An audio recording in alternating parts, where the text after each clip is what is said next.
इस वीडियो में हम Young's modulus of elasticity, bulk modulus of elasticity और पॉइजन्स रेशियो के बीच जो रिलेशन है वो पता करेंगे।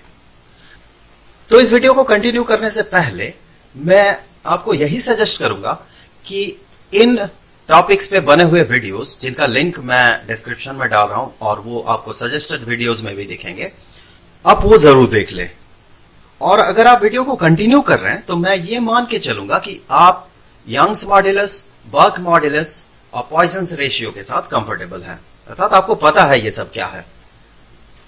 तो इसके लिए हम क्या करते हैं, इसके लिए हम कंसीडर करते हैं एक क्यूबॉइड। ये रहा वो क्यूबॉइड जिसका कि लेंथ ये है L और इसका जो ब्रेड्थ है ये ब्रेड्थ है B और इसका जो थिकनेस है ये थिकनेस ये है T।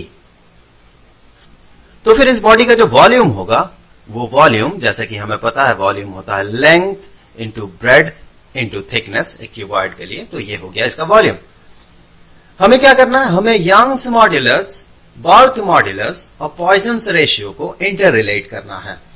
तो इसके लिए देखिए हमें क्या करना होगा, यंग्स मॉड्यूलस को इंट्रोड्यूस करने के लिए हमें क्या करना होगा, इसमें लॉन्गिट्यूडिनल स्ट्रेन प्रोवाइड करना होगा। और इसमें बल्क मॉड्यूलस प्रोड्यूस करने के लिए क्या करना होगा, हमें इसमें प्रोड्यूस करना होगा वॉल्यूमेट्रिक स्ट्रेन, अर्थात इसमें जो हम स्ट्रेन प्रोवाइड करेंगे वो हर डायरेक्शन में होगा, तब जाके हम बल्क मॉड्यूलस को इंट्रोड्यूस कर सकते हैं। और हमें पॉइजन्स रेशियो को भी इंट्रोड्यूस करना है। देखिए जैसे ही लॉन्गिट्यूडिनल स्ट्रेन हम प्रोवाइड करेंगे साथ ही साथ लैटरल स्ट्रेन अपने आप क्रिएट हो जाएगा, तो वहां पॉइजन्स रेशियो इंट्रोड्यूस्ड हो गया। तो फिर चलिए आगे बढ़ते हैं। तो सबसे पहले हम मानेंगे कि इस ऑब्जेक्ट में जो longitudinal strain per unit stress है वो है अल्फा। तो ये क्या है, ये है longitudinal strain, longitudinal strain per unit stress, अर्थात उतना स्ट्रेन जितना की जरूरी है इस ऑब्जेक्ट में यूनिट स्ट्रेस क्रिएट करने के लिए। और देखिए जैसे ही लॉन्गिट्यूडिनल स्ट्रेन हम प्रोड्यूस करते हैं तो लैटरल स्ट्रेन अपने आप क्रिएट हो जाता है। तो चलिए मानते हैं कि बीटा है lateral strain, lateral strain per unit stress, पर यूनिट स्ट्रेस। तो फिर जैसे कि हमें पता है कि एक सर्टेन स्ट्रेस के लिए lateral strain divided bye longitudinal strain ये होता है पॉइजन्स रेशियो। सो पॉइजन्स रेशियो,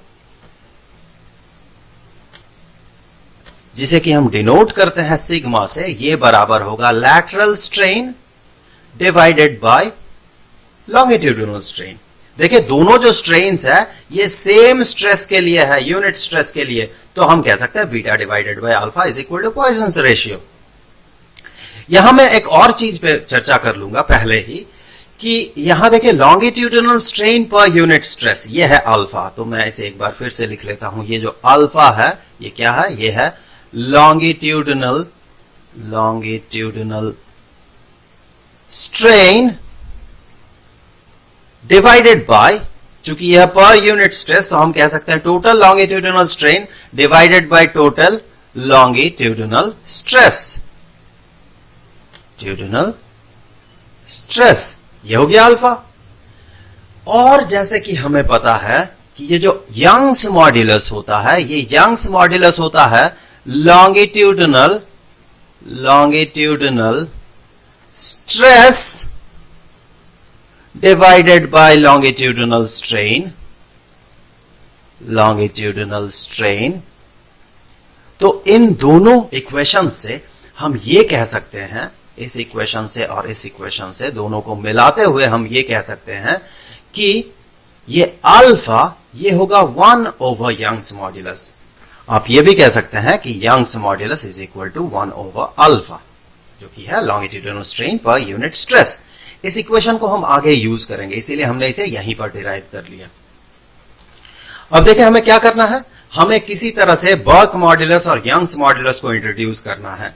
और इसके लिए हम क्या करेंगे, इसमें प्रोड्यूस करेंगे लॉन्गिट्यूडिनल स्ट्रेन। हर एक डायरेक्शन से लॉन्गिट्यूडिनल स्ट्रेन हमें प्रोवाइड करना है। तो सबसे पहले हम क्या करते हैं, अलोंग द लेंथ हम प्रोवाइड करते हैं लॉन्गिट्यूडिनल स्ट्रेन।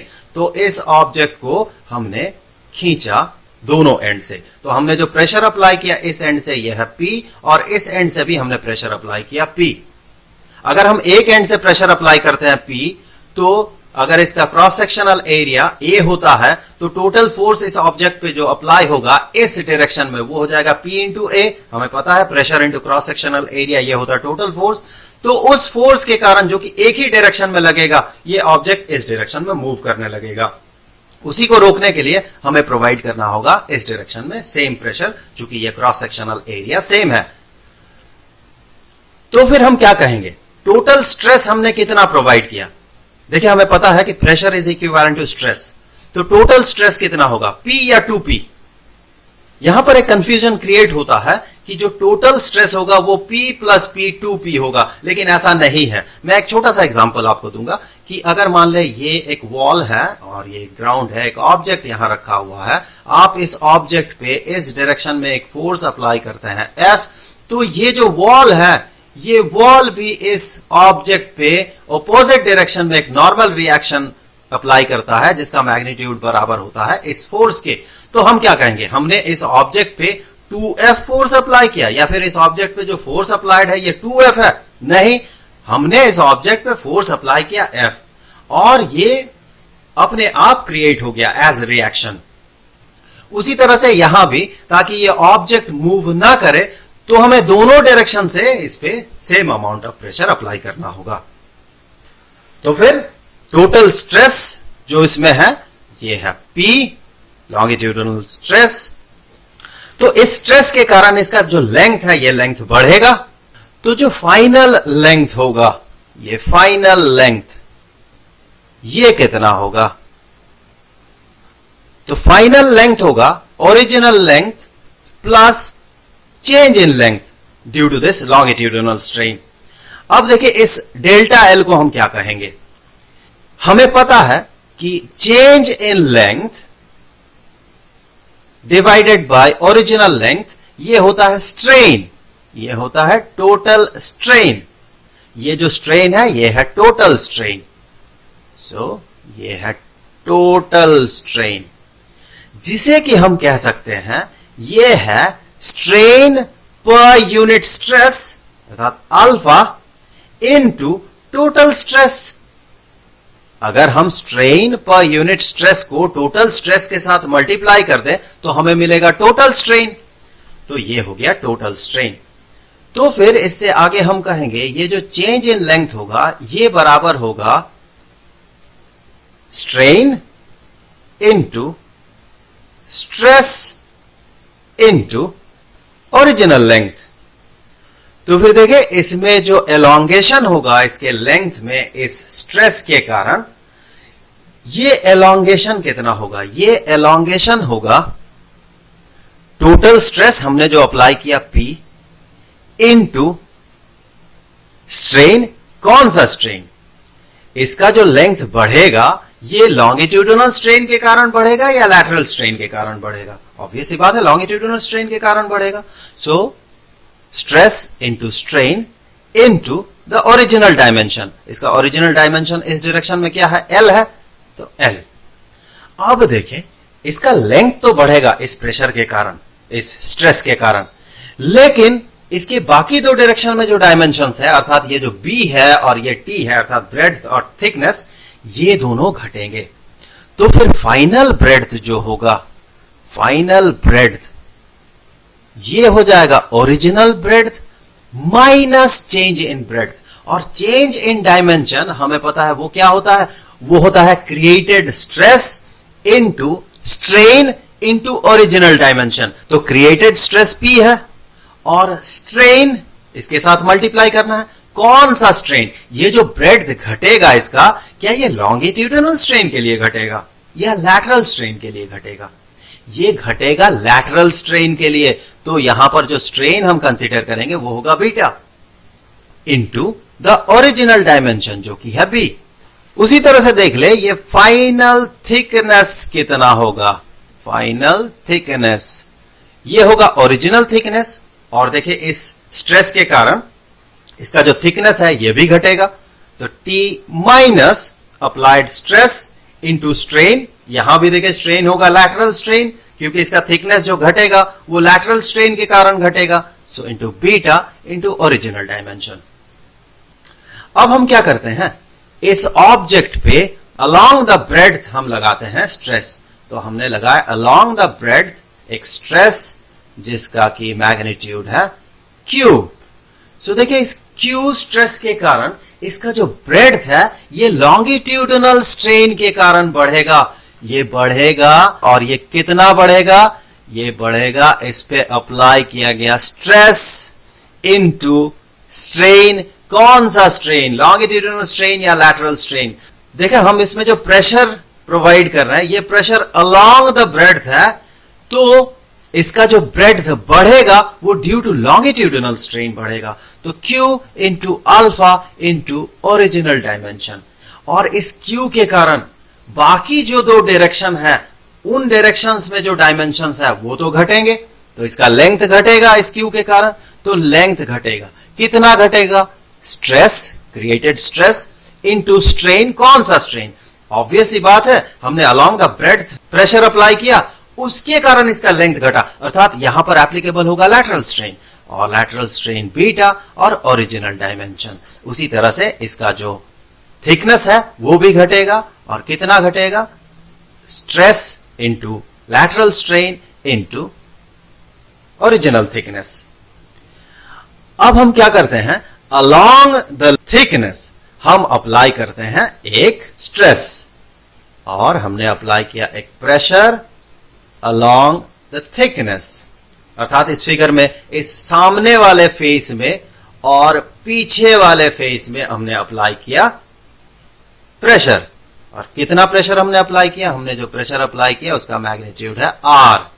तो इस प्रेशर के कारण इसका थिकनेस बढ़ेगा, थिकनेस बढ़ेगा तो कितना बढ़ेगा, स्ट्रेस इंटू स्ट्रेन। क्योंकि इसी प्रेशर के कारण इसका जो डायमेंशन है वो बढ़ रहा है, तो हम कहेंगे यहां एप्लीकेबल होगा लॉन्गिट्यूडनल स्ट्रेन, तो into longitudinal strain into original dimension जो कि है T। और इस R के कारण, इस प्रेशर के कारण बाकी दो डायरेक्शन में जो डायमेंशन है वो घटेंगे, तो ये कितना घटेगा, स्ट्रेस इंटू स्ट्रेन जो कि होगा lateral strain into the original dimension. उसी तरह से इसका ब्रेड्थ भी घटेगा, R into beta into B। सो फिर देखिए इसका जो फाइनल लेंथ होगा इस ऑब्जेक्ट का ये होगा, ये फाइनल ब्रेड्थ होगा ये, और फाइनल थिकनेस होगा ये। तो देखिए इसका फाइनल वॉल्यूम क्या हो जाएगा। जब फाइनल वॉल्यूम हम पता लगाएंगे तो उससे हम ये पता लगा सकते हैं कि चेंज इन वॉल्यूम क्या होगा, क्योंकि ओरिजिनल वॉल्यूम हमें पता है, तो उससे हम वर्क मॉड्यूलस को इंट्रोड्यूस करेंगे। और ये जो अल्फा और बीटा है इन दोनों को एक साथ यूज करते हुए हम पॉइजन्स रेशियो को इंट्रोड्यूस करेंगे, और हमें पता है कि 1 over alpha is equal to Young's modulus. तो अब हम इन तीनों को इंटर रिलेट कर पाएंगे। तो हमें क्या करना है, अभी सबसे पहले हमें पता लगाना है फाइनल वॉल्यूम। तो फिर ये जो फाइनल वॉल्यूम होगा, ये फाइनल वॉल्यूम ये कितना होगा, देखें तो ये फाइनल वॉल्यूम होगा इन तीनों एक्सप्रेशन का product, final length into final breadth into final thickness. तो इस एक्सप्रेशन में मैं क्या करता हूं, इस L को कॉमन आउट कर लेता हूं, तो हमें क्या मिलेगा, 1 plus alpha P minus beta Q minus beta R। तो मैं यहां से माइनस बीटा को भी कॉमन आउट कर सकता हूं, तो माइनस बीटा कॉमन आउट, और Q प्लस R। इसके साथ हमें मल्टीप्लाई करना है किसे, इस एक्सप्रेशन को। तो इस एक्सप्रेशन में भी हम क्या करेंगे, B को कॉमन आउट करेंगे, और ब्रैकेट के अंदर होगा 1 plus alpha Q minus beta common out अगर करते हैं तो P प्लस R। उसी तरह से इसके साथ फिर मल्टीप्लाई करना होगा हमें, T को कॉमन आउट करते हुए ब्रैकेट के अंदर 1 plus alpha R minus beta common out, ये बन जाएगा P प्लस Q। तो देखिए फाइनल वॉल्यूम के लिए हमें इन तीनों एक्सप्रेशन को मल्टीप्लाई करना है। तो सबसे पहले हमने कर दिया L, B और T को मल्टीप्लाई। तो ये बन गया LBT। देखिए ये है ओरिजिनल वॉल्यूम। और अब मल्टीप्लाई करना है हमें इन तीनों एक्सप्रेशंस को, अर्थात हम जो मल्टीप्लाई करने वाले हैं, हम मल्टीप्लाई करेंगे इसे इसे इसे, फिर इन दोनों के साथ इसे, फिर इन दोनों के साथ इसे, फिर ऐसे ही आगे बढ़ते हुए 1 इंटू अल्फा क्यू इंटू 1, फिर इन दोनों के साथ इसे मल्टीप्लाई करेंगे, फिर इन दोनों के साथ इसे मल्टीप्लाई करेंगे। तो ऐसे हम मल्टीप्लाई करते हुए चलेंगे। तो देखिए हमें कितने टर्म्स मिलेंगे, हमें टर्म्स मिलेगा 3 into 3 into 3, that mean 27 terms. ये तो बहुत बड़ा एक्सप्रेशन हो जाएगा। पर इस एक्सप्रेशन में बहुत सारे टर्म्स जो है वो इग्नोरेबल होगा, उसे हम इग्नोर कर देंगे, वो बहुत बहुत छोटा टर्म बनेगा। कैसे? यहां पर देखिए ये जो अल्फा है और ये जो बीटा है, ये इंडिविजुअली ये बहुत छोटे हैं। इसका ऑर्डर होता है 10 टू द पावर -8, -9, -10, ये बहुत छोटे होते हैं। तो फिर देखिए अगर जब हम मल्टीप्लाई करेंगे तीनों एक्सप्रेशन से, हमें एक एक टर्म को चूज करते हुए मल्टीप्लाई करना है। तो उस स्थिति में कभी अगर ऐसा हो कि हमने चूज किया मान ले 1 को और हमने चूज किया इन दोनों एक्सप्रेशन से इसे और इसे, तो हमारे पास रहेगा अल्फा स्क्वायर्ड। तो अल्फा इटसेल्फ अगर बहुत छोटा हो तो अल्फा स्क्वायर्ड तो बहुत बहुत छोटा हो जाएगा, तो उसे हम इग्नोर कर सकते हैं। उसी तरह से मान ले हम मल्टीप्लाई कर रहे हैं 1 को, अल्फा क्यू को और इस एक्सप्रेशन को, तो देखिए अल्फा और बीटा मल्टीप्लाइड होंगे, तो ये तो बहुत छोटा एक्सप्रेशन हो गया। तो उन सारे एक्सप्रेशंस को हमें इग्नोर कर देना है। तो इसके लिए हमें इन तीनों एक्सप्रेशन से कम 2 1 को चूज करना होगा, वरना होगा ये कि दो ऐसे टर्म मल्टीप्लाइड हो जाएंगे जिनमें कि अल्फा या बीटा है और वो जो फाइनल टर्म बनेगा वो बहुत बहुत छोटा होगा। तो चलिए हम सबसे पहले चूज कर लेते हैं इन दोनों वंस को। तो फिर इन दोनों 1 के साथ हमें मल्टीप्लाई करना, पहले इसे फिर इसे फिर इसे। तो चलिए शुरू करते हैं। तो ये क्या बन जाएगा, देखें ये बन जाएगा इंटू 1 इंटू 1 इंटू 1, तो ये बन गया 1 plus 1 into 1 into alpha P, तो ये बन गया अल्फा पी। फिर 1 इंटू 1 इंटू ये एक्सप्रेशन, तो ये बन जाएगा minus beta into Q plus are, minus beta into Q plus are.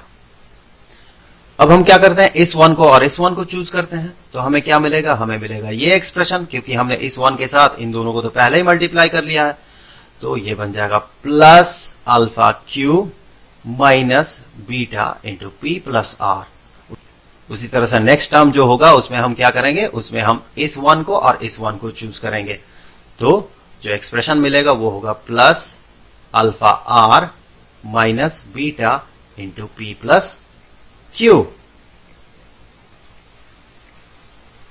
चलिए देख लेते हैं ये क्या बन गया। तो फाइनल वॉल्यूम बन गया L into B into T into 1 plus, देखिए अल्फा को कॉमन आउट करें, तो अल्फा को कॉमन आउट करें तो इस एक्सप्रेशन से, इस एक्सप्रेशन से और इससे हमें क्या मिलेगा, ब्रैकेट के अंदर P plus Q plus R। उसी तरह से इन तीनों एक्सप्रेशन से माइनस बीटा को कॉमन आउट अगर करते हैं, तो यहां से देखिए हमें मिलेगा Q प्लस R, तो Q प्लस R, यहां से मिलेगा P प्लस R, तो प्लस P प्लस R, और यहां से हमें मिलेगा P प्लस Q, तो प्लस P प्लस Q। इससे आगे ये बन गया L into B into T into 1 plus alpha common out P plus Q plus R, और ये देखिए कौन सा एक्सप्रेशन है, ये है 2P plus 2Q plus 2R, जिसे हम कह सकते हैं 2 इंटू ब्रैकेट के अंदर P plus Q plus R। तो यही बन जाएगा माइनस बीटा इंटू 2, जिसे 2 बीटा हम कहेंगे, और ब्रैकेट के अंदर P plus Q plus R। ये हो गया फाइनल वॉल्यूम। तो इसी को हम ऐसे भी लिख सकते हैं L into B into T into 1, तो यही रह गया, plus L into B into T into ये expression, so L into B into t two alpha into P plus Q plus are minus 2i of beta into P plus Q plus r. तो ये हो गया final volume. अब देखिए change in volume कितना होगा, क्योंकि हमें चाहिए बल्क मॉड्यूलस, उसके लिए हमें पता करना होगा change in volume. So change in volume जिसे हम नॉर्मली डिनोट करते हैं डेल्टा वी से, ये होगा final volume minus original volume. तो देखिए ये फाइनल वॉल्यूम है और ओरिजिनल वॉल्यूम क्या है, हमने पहले ही पता लगाया था। ओरिजिनल वॉल्यूम है ये L into B into T. तो जब फाइनल वॉल्यूम से हम ओरिजिनल वॉल्यूम को हटा देंगे तो फिर हमें मिलेगा ये एक्सप्रेशन। तो फिर मैं इसी को कॉपी कर लूं तो ये होगा ये एक्सप्रेशन। तो देखिए हमें इंट्रोड्यूस करना होगा बल्क मॉड्यूलस। तो बल्क मॉड्यूलस के लिए हमें चाहिए होगा वॉल्यूमेट्रिक स्ट्रेन और हाइड्रोस्टैटिक स्ट्रेस। सो हाइड्रोस्टैटिक स्ट्रेस प्रोवाइड करने के लिए हम जो स्ट्रेस अप्लाई करते हैं, जो प्रेशर अप्लाई करते हैं, वो प्रेशर ऐसा होता है कि वो हर डायरेक्शन से बराबर हो। तो फिर जब हर डायरेक्शन से बराबर प्रेशर अप्लाई होगा अर्थात स्ट्रेस अप्लाई होगा तो P, Q, R ये तीनों बराबर होंगे। सो व्हेन P, Q और R ये तीनों बराबर हैं, उस स्थिति में हम कह सकते हैं कि ये जो चेंज इन वॉल्यूम है ये बराबर होगा L into B into T, L into B into T into alpha into P plus Q plus R, जिसे हम थ्राइस ऑफ P मान सकते हैं, 3 इंटू पी, क्योंकि Q को भी हम P मान सकते हैं और R को भी हम P मान सकते हैं। तो हर जगह Q और R को हम P से सब्स्टिट्यूट कर देंगे तो ये बन जाएगा 3 इंटू अल्फा इंटू पी। उसी तरह से ये जो एक्सप्रेशन है अगर Q और R को हम P से सब्स्टिट्यूट करते हैं तो ये एक्सप्रेशन बन जाएगा 3 इंटू पी। तो ये ओवरऑल एक्सप्रेशन ये बन जाएगा 6 इंटू बीटा इंटू पी। तो फिर इस एक्सप्रेशन को चेंज इन वॉल्यूम को हम ऐसे एक्सप्रेस करेंगे L into B into T into thrice of P, इसे हमने कॉमन आउट कर दिया थ्राइस ऑफ P, तो ब्रैकेट के अंदर बचा हुआ रहेगा alpha minus twice of beta. अब हम इंट्रोड्यूस करेंगे बल्क मॉड्यूलस। उससे पहले हमें यह पता लगाना होगा कि वॉल्यूमेट्रिक स्ट्रेन कितना है।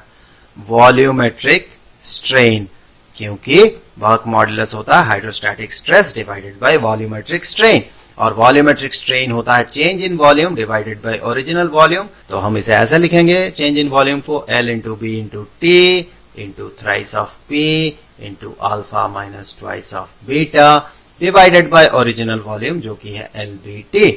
तो फिर वॉल्यूमेट्रिक स्ट्रेन ये बन गया 3P into alpha minus twice of beta. अब देखिए बल्क मॉड्यूलस। सो जैसे कि हमें पता है कि बल्क मॉड्यूलस ऑफ इलास्टिसिटी ये जिसे हम K से डिनोट करते हैं ये होता है हाइड्रोस्टैटिक स्ट्रेस, ये होता है hydrostatic stress divided by volumetric strain. Volumetric